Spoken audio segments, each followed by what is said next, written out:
They had every machine money could buy. They had the best doctors in the country. And still, the billionaire's son was dying. Then the man they ordered to leave the ICU whispered 5 words. "You're treating the wrong disease." The room laughed. 20 minutes later, no one was laughing anymore. Stay with us, because this story will leave you speechless. Before we start, make sure to hit like and subscribe. And really, I'm curious, where are you watching from? Drop your country name in the comments. I love seeing how far our stories travel. The intensive care unit no longer felt like a place of healing, but like a glass-walled courtroom where life itself was on trial. Monitors glowed against steel blue walls, their rhythmic beeping slicing through the silence with cruel precision. Each spike and dip announcing that 12-year-old Noah Hale was still balanced on the edge of something no amount of money could negotiate with. Tubes traced delicate paths across his pale skin, the ventilator lifting his chest with mechanical obedience, while his own body seemed to have forgotten how to fight. Around the bed stood 15 physicians, a gathering so elite it would have made any medical conference envious. White coats crisp, expressions controlled, voices measured and confident in a way that usually ended with success. Their resumes were legends, their titles unquestioned, their authority absolute. At the foot of the bed stood Noah's father, Adrian Hale, a billionaire whose name moved markets and silenced rooms, now reduced to a man gripping a bedrail, as if it were the only thing keeping his son anchored to the world. His tailored jacket lay discarded on a chair, his eyes rimmed with exhaustion, and something far more dangerous than anger.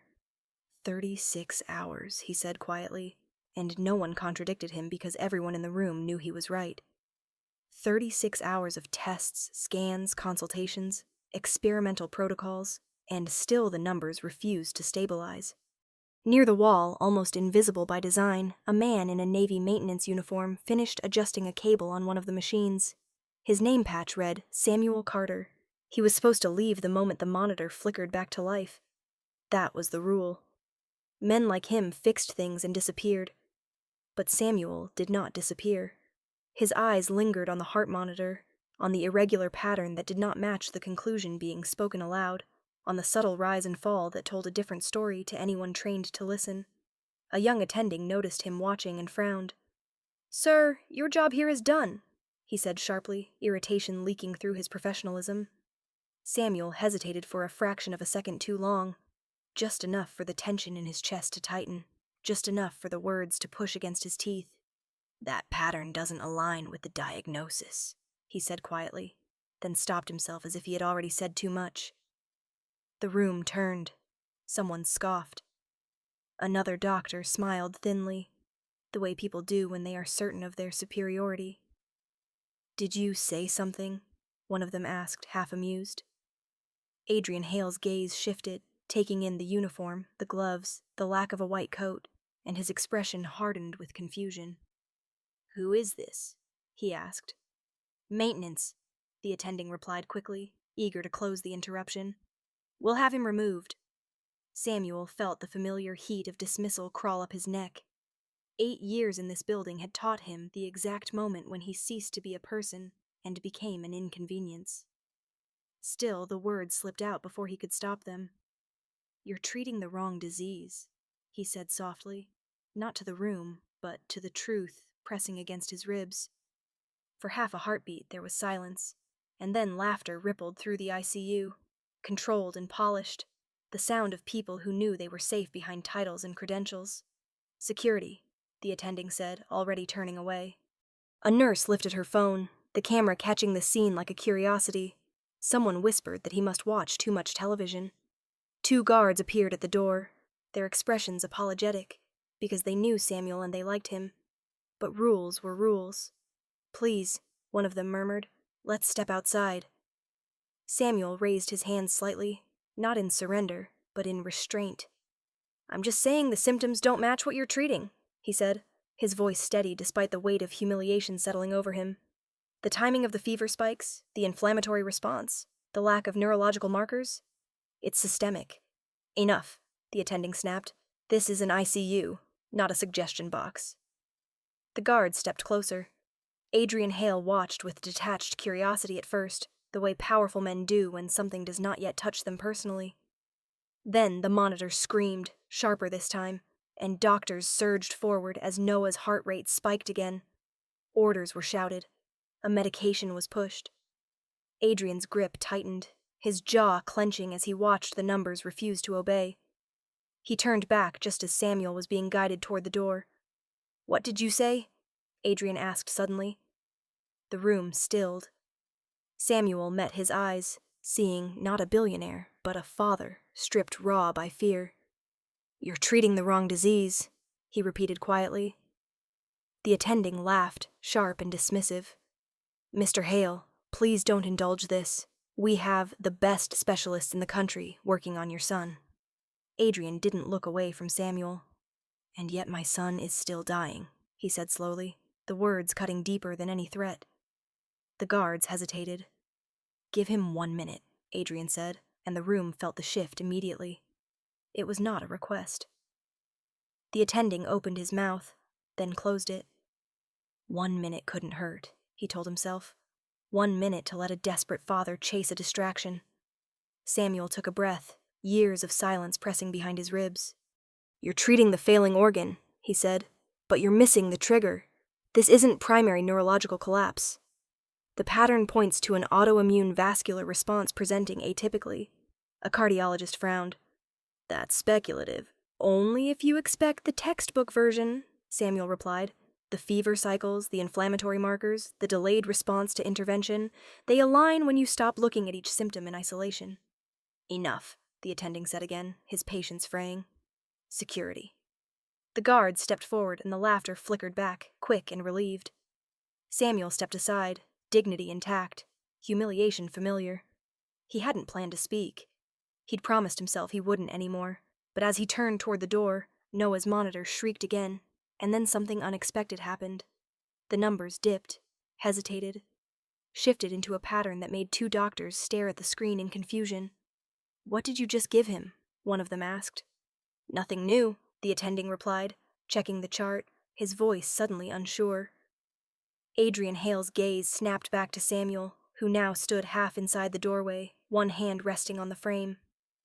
For the first time since the nightmare began, uncertainty crept across the faces of the experts. "Wait," Adrian said. "Bring him back." The guards froze. The laughter was gone, replaced by something far more dangerous to pride. Doubt. Samuel Carter did not step back into the ICU with triumph or relief, only with the quiet weight of a man who knew exactly what was at stake if he was wrong. As the guards hesitated and the doctors shifted uneasily, his mind slipped not to the room, but to the life that had trained him for this moment, the one none of them could see beneath the maintenance uniform. Long before he carried toolkits through sterile corridors, Samuel had carried pagers that screamed through the night, had memorized the sound of a human body failing and the narrow windows where it could still be pulled back. He had been a physician once, not in whispers or exaggerations, but in fact, licensed, published, trusted, until trust became conditional, and excellence quietly stopped being enough. He remembered the day the letter arrived informing him that his hospital privileges would not be renewed, the phrasing polite, bureaucratic, bloodless, citing restructuring, fit, optics. He remembered the meeting where no one met his eyes, where years of spotless outcomes dissolved under a wordless consensus that there were too many like him already, too many voices that did not blend into the image the institution wanted to project. He had gone home that night to a small apartment filled with the slow, heartbreaking disintegration of his wife's memory, her Alzheimer's already stealing pieces of the woman who once challenged his diagnoses for sport, who once teased him for overthinking cases, who once believed the system would eventually do the right thing. It never did. Bills arrived. Medications grew more expensive. Insurance vanished with his position. Pride followed soon after. Samuel took the maintenance job because hospitals still felt like home, because the machines spoke a language he understood, because he could be near healing even if he was no longer permitted to perform it. Every night, after finishing his rounds, he sat in the break room reading medical journals he printed at home, annotating margins with a precision that had nowhere left to go. In his locker, hidden behind spare gloves, lay his old stethoscope, polished weakly despite its silence, and a folded photograph of his son, Marcus, taken the year before the accident, smiling wide, arms slung around Samuel's shoulder, the caption on the back written in a teenager's uneven scrawl, "My dad saves lives." Marcus had died instantly, metal and asphalt ending a future Samuel had once imagined would outlive him, and something in Samuel had calcified that day, a vow that if he could no longer save his own child, he would never stop knowing how to save someone else's. That vow was the only reason he had spoken in the ICU.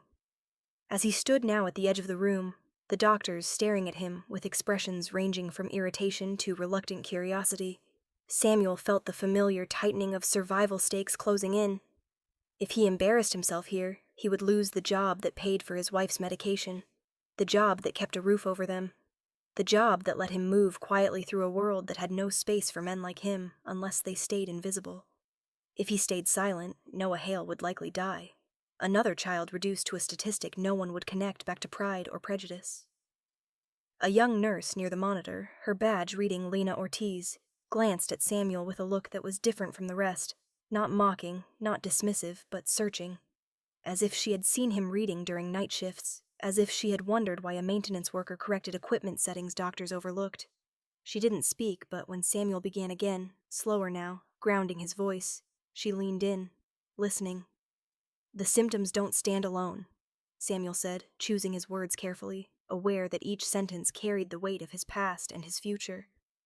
"You've been treating Noah as if this is an isolated neurological event, but his body is telling a broader story." Adrian Hale stepped closer, eyes locked on Samuel, desperation stripping away the arrogance that wealth often wraps around fear. "Tell me why my son is getting worse," he said, his voice barely holding together. Samuel swallowed, the memory of Marcus flickering through his mind, and answered with the honesty he would have wanted from anyone standing over his own child. "Because you're fighting the smoke instead of the fire," he said. "Because something is attacking his system as a whole, and every hour you spend suppressing symptoms, without addressing the trigger, narrows the window where he can still recover without permanent damage." The attending bristled, but a cardiologist shifted, pulling up charts, frowning as patterns emerged that did not fit cleanly into their earlier conclusions. The room felt different now, not convinced, but unsettled, and unsettled was dangerous for people used to certainty. Samuel felt the eyes on his uniform again, the unspoken question of who he thought he was, and he answered it without words by remaining steady. He thought of his wife, who that morning had asked him what year it was, and then laughed when he corrected her, embarrassed by her own confusion. He thought of how many nights he had chosen groceries over prescriptions, how many times he had adjusted machines instead of hearts because the system had decided where he belonged. This moment was not about redemption or recognition. It was about survival in its rawest form. A child's life balanced against his own fragile stability. If they let him continue, he could help. If they shut him down, he would return to his rounds, carrying the weight of knowing he had stayed silent when he should not have. Lena spoke then, quietly but clearly, cutting through the tension. "His observation about the inflammation markers matches what I noticed earlier," she said, her voice trembling just enough to betray the risk she was taking. "The spikes don't follow a neurological timeline." A few heads turned toward her, surprise flickering across faces that had not expected dissent from someone so junior. Adrian Hale exhaled slowly. "Then we listen," he said. "All of him. Because I won't bury my son wondering if we missed something, because we were too proud to hear it." The words landed heavily, and Samuel felt the arena shift, not into safety, but into a narrow corridor where truth might still fit. He did not smile. He did not relax. He only nodded once, knowing that the cost of being seen again was high, knowing that dignity and survival rarely traveled together, and knowing that whatever happened next would echo far beyond this room, into a life that had been waiting, quietly, for exactly this moment. The ICU transformed in subtle but unmistakable ways once Samuel Carter was no longer being treated as a disruption, but as a possibility, the kind that made people uncomfortable because it threatened the order they relied on. Doctors who had stood with arms crossed now hovered closer to the monitors, pulling up labs they had already reviewed, but were suddenly seeing differently. Conversations dropped to hushed, urgent tones, the air thick with tension that had nothing to do with machines, and everything to do with ego. Samuel stood near the foot of the bed, hands still, posture calm, feeling the arena tighten around him as every second sharpened the stakes. This was no longer a casual interruption or a tolerated curiosity. This was a public reckoning unfolding in real time, with Noah Hale's life at its center. Adrian Hale remained beside the bed, one hand on his son's arm, the other clenched at his side, watching Samuel with an intensity that felt less like scrutiny and more like a lifeline. "Talk to me," he said quietly. "Not theories, not maybes. Tell me what happens if we do nothing different." Samuel did not hesitate, because hesitation was what had cost him his career once, and he would not let it cost a child his life. "If you continue on the current path," he said, choosing precision over comfort, "you may stabilize him temporarily, but the underlying inflammatory process will continue to damage his vessels. Even if he survives tonight, he risks permanent complications you won't see until it's too late to reverse them." A murmur rippled through the group, the kind that came when people recognized the edge of truth, but were afraid of what acknowledging it would mean. The attending physician, Dr. Keller, folded his arms, jaw tight, authority bristling beneath a veneer of control. "And your alternative," he said, "would be based on what exactly? Your intuition?" Samuel met his gaze evenly. "On pattern recognition built over decades," he replied, "and on evidence you already have but haven't connected because it doesn't fit your initial conclusion." Keller's lips twitched, irritation flashing before being carefully masked. "You're asking us to pivot treatment in the middle of a critical case based on the word of a maintenance worker," he said, his voice loud enough to remind everyone who he believed held power here. The room shifted again, phones discreetly angled, whispers beginning to leak beyond the glass walls as nurses and staff sensed something extraordinary unfolding. This was no longer just a medical debate. It was a spectacle, an unscripted performance with reputations hanging in the balance. Samuel felt it then, the point of no return pressing against his ribs. He could soften, hedge, retreat into caution, and be escorted out with minimal damage. Or he could step fully into the truth he carried and accept whatever consequences followed. He thought of his wife, of the pill bottles lined up by day of the week, of the way she sometimes looked at him with recognition, and sometimes with polite confusion. He thought of Marcus's handwriting on the back of that photograph. Silence equals disappearance, he realized, the thought landing with brutal clarity. If he stayed quiet now, this moment would vanish, and so would Noah. "I'm asking you to listen," Samuel said, his voice steady but firm, "because your certainty is closing doors you need open right now. Check the vascular inflammation markers against the fever cycle. Look at the timing of the neurological symptoms relative to the systemic response. You'll see the mismatch." A cardiologist hesitated, then did exactly that, fingers moving quickly over a tablet. His brow furrowed.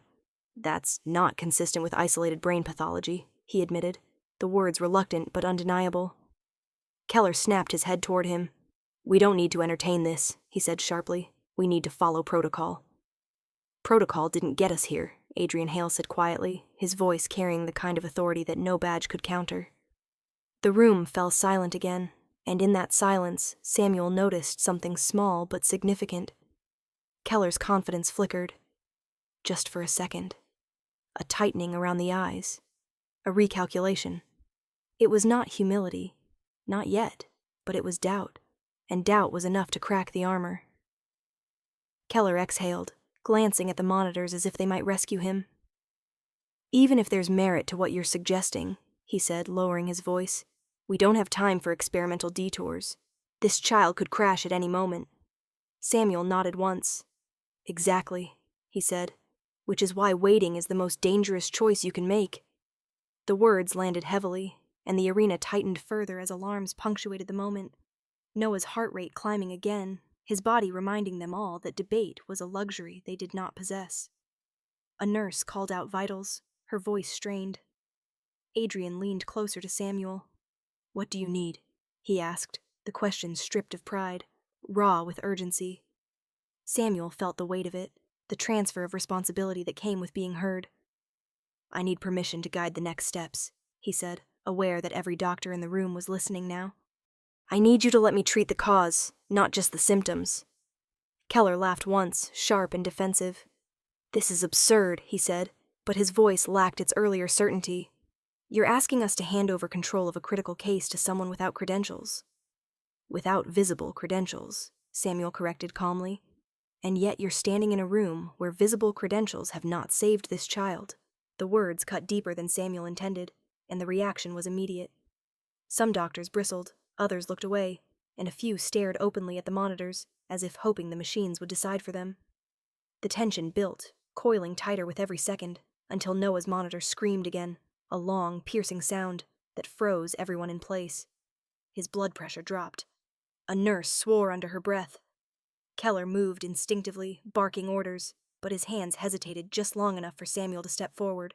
"Stop," Samuel said, not loudly, but with a clarity that cut through the chaos. "Don't escalate the same intervention. You'll push him further into collapse." Keller turned on him, fury flaring. "You don't get to give orders here." Samuel didn't flinch. "Neither do you," he replied quietly, "if your orders keep failing." Adrian Hale raised his hand. "Enough," he said, his voice shaking but resolute. "We are past comfort. We are past pride. If there is even a chance this man is right, we take it. Because my son doesn't get another night." The words sealed it. The point of no return arrived not with a dramatic announcement, but with a collective understanding that the old rules no longer applied. Keller stared at Adrian, then at Samuel, his jaw working as he weighed risk against humiliation. For the first time, he looked scared. Not of losing a patient, but of losing control. "Fine," he said finally. The words scraped from him. "You have 5 minutes to explain exactly what you think is happening, and why we shouldn't be escorting you out of this room." Samuel nodded, stepping fully into the circle of light around Noah's bed, knowing that whatever followed would redefine him in this place forever. Samuel Carter did not raise his voice or posture himself like a man demanding authority. He simply stepped closer to the bed and began to speak with the calm precision of someone who had lived inside moments like this, long before the room decided whether he belonged. "This isn't a mystery," he said, and the words landed oddly in a space built on uncertainty. "It only looks like one because you've been chasing individual failures instead of the pattern tying them together." He gestured toward the monitors, not dramatically, but as if inviting them to look again. "The fever spikes aren't random.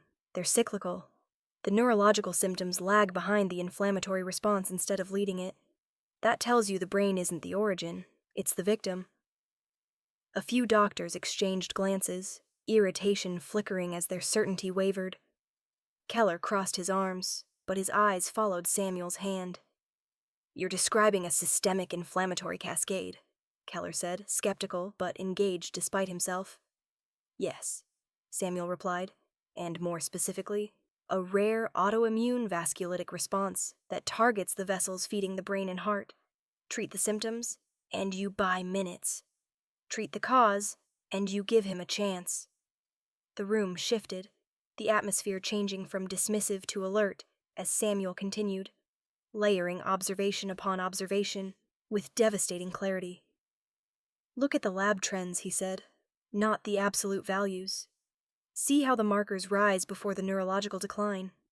Look at the response window after each intervention. He's not stabilizing. He's compensating until his system collapses again. This isn't failure of care, it's misdirected care." For a moment, no one spoke. The monitors filled the silence, their steady rhythm almost mocking the tension. Then a neurologist cleared her throat. "If you're right," she said carefully, "what you're suggesting would require aggressive immunomodulation. That carries serious risk." Samuel nodded. "It does," he agreed. "But doing nothing different carries a certainty of failure you're pretending not to see." Adrian Hale leaned in, eyes never leaving Samuel's face. "What do you do?" he asked simply, "if this were your son?" The question stripped away protocol and pride alike, and Samuel answered without hesitation. "I'd intervene now," he said, "before the cascade causes irreversible damage. I'd treat the inflammation as the enemy, not the organs it's already hurting." Keller scoffed reflexively, but it sounded thinner than before. "You want us to pivot the entire approach based on your assessment," he said. Samuel met his gaze. "I want you to stop assuming the first diagnosis was correct just because it came from people with impressive resumes," he replied evenly. The words stung, and a few doctors bristled, but no one interrupted. Keller's jaw tightened. "And what happens if you're wrong?" he asked. Samuel glanced down at Noah, at the boy's hand lying limp against the sheets, and something in his expression hardened. "If I'm wrong," he said quietly, "you will have lost nothing you aren't already losing. But if I'm right, and you don't act, you'll carry that for the rest of your careers." The statement wasn't a threat. It was a truth spoken without ornament. Adrian exhaled shakily. "Do it," he said. The room hesitated, caught between hierarchy and reality, and then Keller nodded sharply. "Fine," he said. "Explain the protocol." Samuel did not rush. He outlined the steps clearly, methodically, his voice steady as he guided them through the logic of intervention, the timing, the monitoring required to prevent secondary collapse. The doctors listened now, not out of charity, but because his words fit together in a way their own conclusions no longer did. A nurse moved to prepare the medication, hands quick and sure, and for the first time, no one questioned her direction. As the infusion began, the room held its breath, eyes flicking between Samuel and the monitors, waiting for validation or disaster. The first minutes passed without change. Then Noah's heart rate spiked suddenly, alarms screaming louder than before, and the room erupted into motion. "Blood pressure dropping," a nurse shouted. Keller swore under his breath. "I knew this was reckless," he snapped, adrenaline fueling his anger. "We need to stop." "Wait," Samuel said sharply, the first edge in his voice. "Don't stop it." The spike was expected. The room froze, tension crackling. "This is the micro setback," he continued, words rapid but controlled. "His system is reacting before it resets. If you pull back now, you'll trap him in the worst phase." Keller stared at the monitor, torn between instinct and pride. Noah's vitals dipped again, the numbers flirting with catastrophe, and Adrian felt his knees weaken. "Samuel," he said hoarsely. Samuel stepped closer, eyes locked on the screen, mind racing through possibilities. "Adjust the rate," he said, pointing. "Now." The nurse complied instantly. Seconds stretched. The alarms softened, then fell silent. Slowly, almost imperceptibly at first, the numbers stabilized. A cardiologist inhaled sharply. "Is that leveling out?" she asked. Samuel nodded once. "That's the turn," he said. The room went still, every eye glued to the monitors as Noah's heart rate eased into a steadier rhythm, his blood pressure climbing back into a safer range. The laughter from earlier felt like a memory from another lifetime. No one spoke. They didn't dare break the fragile moment with sound. Minutes passed, and then something extraordinary happened. Noah's breathing, once entirely dependent on the machine, began to synchronize with it, his body reclaiming a fraction of control. A nurse covered her mouth, eyes shining. Keller stared, disbelief etched across his face. "That shouldn't be happening," he whispered. Samuel didn't gloat or smile. He simply watched, the way he always had, with the quiet focus of someone who cared less about being right than about seeing the patient respond. "It's happening because you stopped fighting the wrong enemy," he said softly. The silence that followed was not empty. It was heavy with realization. One by one, doctors straightened, their skepticism dissolving into something like awe. Adrian Hale sank into the chair at the bedside, tears finally breaking free as he watched color return, faintly, to his son's face. Samuel felt the weight lift just enough for him to breathe, but he did not relax. Not yet. "We're not finished," he said gently, grounding the room again. "This is the opening, not the victory. Stay focused." They did. For the next stretch of time, the ICU moved as a single organism, responding to Samuel's guidance, watching the data transform from chaos into coherence. When the final monitor settled into a stable rhythm, the sound was not a beep, but a collective exhale. No applause followed. No cheers. Just stunned, reverent silence as the truth settled over them, undeniable and exposed. The performance was complete, not because Samuel had spoken well, but because reality had answered for him, and in that answer every assumption in the room had been laid bare. The shift in the room did not arrive with applause or raised voices, but with something far more powerful. Recognition settling where certainty once lived. The ICU, moments earlier an arena of resistance, now felt reordered, as if gravity itself had recalibrated around Samuel Carter without asking permission. Doctors who had spoken over him minutes ago stepped aside instinctively, giving him space at the foot of Noah's bed, their movements small but unmistakable signs of deference. Keller stood frozen for a beat, eyes fixed on the monitors, as if they might contradict what had just happened, then exhaled slowly, the fight draining from his shoulders. "I want continuous monitoring on every parameter," he said finally, but the command no longer sounded like ownership. It sounded like collaboration.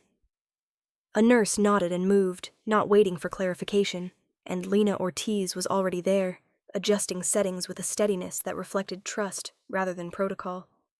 She glanced at Samuel and gave a subtle nod, the kind that said, "I saw this coming," the kind that mattered more than praise. Adrian Hale rose from the chair by his son's bedside, legs unsteady, hands trembling now that fear had somewhere to go, and for a moment he simply stood there, absorbing the sight of numbers holding steady, of color slowly returning to Noah's skin, of a future cautiously reopening. He turned to Samuel, his voice low and raw. "You didn't just save my son," he said. "You changed the room." Samuel shook his head gently. "The room changed itself," he replied. "It just needed the truth to stop being ignored." The words carried no bitterness, only clarity, and they landed hard among the white coats, forcing each person to confront the uncomfortable realization that authority had failed where humility had not. One by one, doctors stepped forward with questions, not challenges now, but genuine requests for insight. "How long do we maintain this intervention?" a cardiologist asked. "What complications should we anticipate?" another added. Samuel answered each with precision and restraint, never overstating, never diminishing the team's role, his guidance threading through the room like a steady current, pulling everyone in the same direction. Keller listened silently, jaw tight, and then surprised everyone by stepping closer. "Dr. Carter," he said, the title slipping out naturally despite himself, "your assessment corrected a trajectory we were blind to. That blind spot is on us." A few heads snapped up at the admission, the weight of it unmistakable. Keller continued, his voice quieter. "We let assumptions do our thinking." Samuel met his gaze, seeing not an enemy now, but a man, reckoning with the collapse of a worldview. "What matters is that you stopped," Samuel said. "That's where change begins." The power dynamic inverted further as hospital administrators arrived, drawn by whispers and urgent messages that something unprecedented was unfolding. They entered expecting to assert control, and instead found themselves listening, watching, recalibrating. Adrian Hale did not raise his voice when he addressed them. He didn't need to. "My son is alive because someone you told to leave chose not to be silent," he said, "and I expect this institution to understand what that means." The administrators nodded, the implications settling heavily.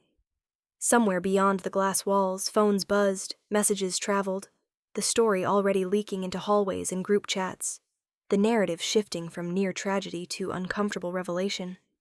In the midst of it all, Samuel felt something unfamiliar and fragile unfolding inside him, an identity he had kept folded away for years beginning to stand upright again.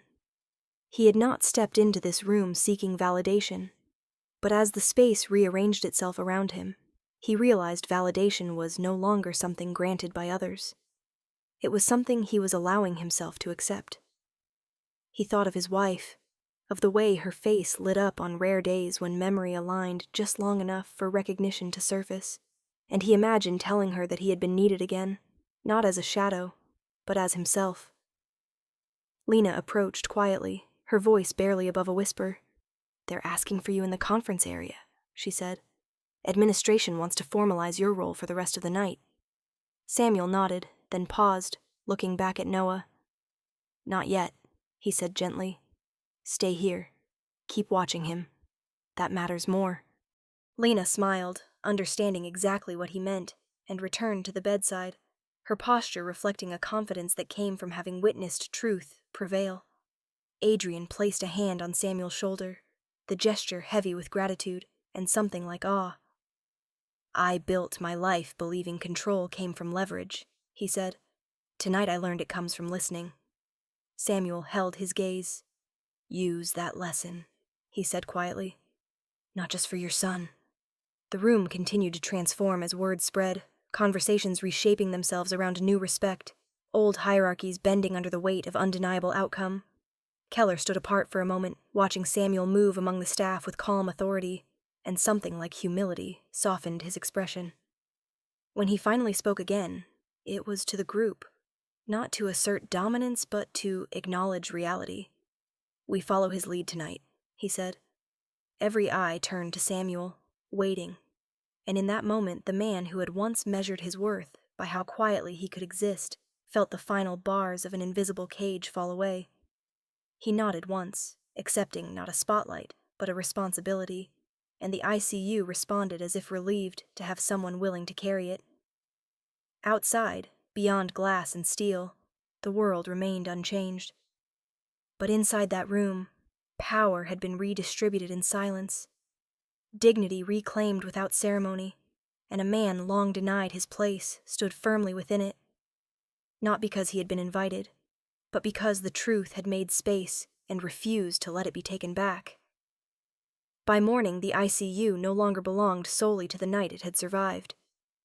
News traveled the way truth always does when it finally escapes containment, not in an orderly press release, but in fragments, texts sent before sunrise, hushed retellings in elevators. A nurse's shaky voice on the phone saying, "You won't believe what happened." Someone clipped a few seconds of video showing a maintenance uniform standing at the center of a medical huddle, while monitors steadied behind him, and within hours the story outran the building that tried to keep it quiet. By noon, Noah Hale was breathing without assistance, his eyes fluttering open in brief, lucid moments that sent relief rippling through the room like a held breath finally released. Adrian sat at the bedside, exhausted and grateful in equal measure, watching his son sleep with a softness the world had never been allowed to see from him before. When Noah stirred and whispered his father's name, Adrian's composure cracked completely, and the man who once negotiated billion-dollar deals with a raised eyebrow pressed his forehead to the mattress and wept without apology. Samuel stood a few steps back, hands folded, not claiming the moment, only witnessing it, the way he had learned to do when joy felt too fragile to touch. Lena caught his eye and smiled through tears, and that small exchange felt as meaningful as any headline that would follow. Hospital administration moved quickly once the weight of what had occurred settled in. Internal reviews were announced, not as punishments but as necessities, language carefully chosen to signal accountability without inviting spectacle. Keller submitted a statement before anyone asked, acknowledging that bias and overconfidence had narrowed clinical vision, a sentence that would have been unthinkable from him 24 hours earlier. He requested that Samuel be formally recognized as a clinical consultant, effective immediately, and when the board convened by emergency call, the vote was unanimous. The cost of cruelty was not extracted through public shaming or revenge. It arrived through consequences embedded in systems that had long protected the wrong assumptions. Protocols were revised. Training modules were updated. An independent review committee was formed to examine how expertise could be systematically overlooked when it arrived in the wrong uniform. None of it felt dramatic in the moment, but all of it mattered. Outside the hospital, the story grew legs. Comment sections filled with disbelief, anger, gratitude, and recognition from people who had spent their lives being underestimated. Healthcare workers shared their own stories of janitors who spoke truth, aides who caught errors, voices dismissed because they didn't sound the way authority expected. By afternoon, a major network requested comment, and by evening, the phrase hidden expertise trended alongside Noah's name. Adrian declined most interviews, releasing only a brief statement that said everything he needed it to say. My son is alive because someone chose courage over silence. We owe it to him to never confuse titles with truth again. Samuel watched the coverage from the small TV in the break room, sitting in the same chair he had occupied countless nights before, only now the room felt different, less like a hiding place and more like a threshold. His phone buzzed with messages from numbers he hadn't heard from in years, former colleagues, students he had mentored once upon a time, people who remembered him not as maintenance but as doctor. He did not respond to most of them immediately. He went home instead, earlier than usual, to the quiet apartment where his wife sat by the window, folding and unfolding the same towel with careful concentration. When he told her what had happened, she looked up at him, eyes clear for a precious moment, and said, "I always knew they were wrong about you."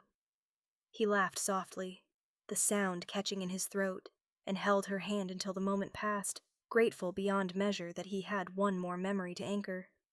In the days that followed, Noah's recovery progressed faster than anyone dared predict. He asked for pancakes. He argued with nurses about video games. He drew a picture of the ICU room with a stick figure labeled Mr. Sam standing beside his bed, and when Samuel saw it, he folded the paper carefully and placed it next to the photograph of Marcus in his locker. The circle felt impossibly complete. The hospital offered Samuel a permanent role, not as a symbolic gesture, but with real authority, real compensation, real voice.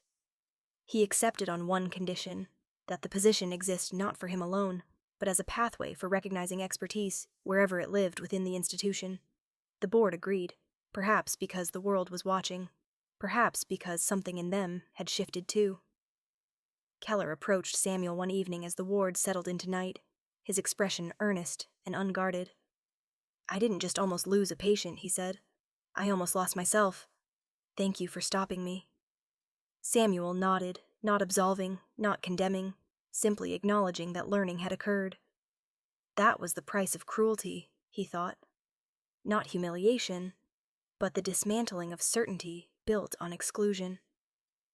Weeks later, as Noah walked out of the hospital holding his father's hand, reporters snapped photos from a respectful distance, and Adrian paused long enough to shake Samuel's hand with both of his gratitude steady and unshowy.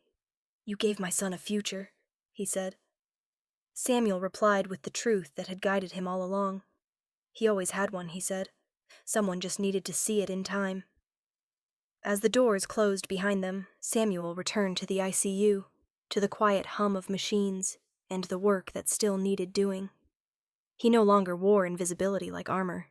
He wore knowledge openly, and dignity followed. The story continued to travel, inspiring policy changes, conversations, commitments that would outlast its initial surge of attention, but Samuel did not chase it. He understood something now that the world was still learning. Excellence had always been there, steady and patient, waiting not to be created but to be recognized, and once seen, it changed everything it touched.